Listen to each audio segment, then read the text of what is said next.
ফরিদপুরের সরকারি রাজেন্দ্র কলেজে শিক্ষার পরিবেশ ও স্বচ্ছতা ফিরিয়ে আনতে ৪ দফা দাবিতে পদযাত্রা অনুষ্ঠিত হয়েছে। ফরিদপুর জেলা প্রতিনিধি মাহবুব পিয়ালের প্রতিবেদনে দেখুন বিস্তারিত। রবিবার সকাল 10:30টায় সাধারণ শিক্ষার্থীরা সরকারি রাজেন্দ্র কলেজের শহর ক্যাম্পাসে শহীদ মিনার চত্বর থেকে একটি পদযাত্রা শুরু করে কলেজ ক্যাম্পাস প্রদক্ষিণ করে।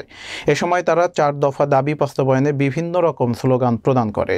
এরপর তারা কলেজের অধ্যক্ষের নিকট স্মারকলিপি প্রদান করতে গেলে অধ্যক্ষকে না পাওয়ায় সরকারি রাজেন্দ্র কলেজের শিক্ষক পরিষদের সম্পাদক এবং বাংলা বিভাগের সহযোগী অধ্যাপক মোহাম্মদ শহীদুল ইসলাম বাবুর কাছে ৪ দফা দাবি সম্বলিত স্মারকলিপি প্রদান করেন।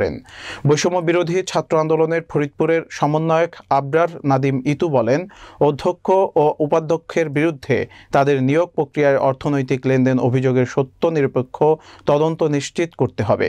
দুর্নীতিবাজ শিক্ষক কর্মচারীদের বিরুদ্ধে যথাযথ শাস্তিমূলক ব্যবস্থা গ্রহণ করা, বৈষম্য বিরোধী ছাত্র আন্দোলনের বাধা দানকারী শিক্ষকদের বিরুদ্ধে শাস্তিমূলক ব্যবস্থা গ্রহণ করতে হবে।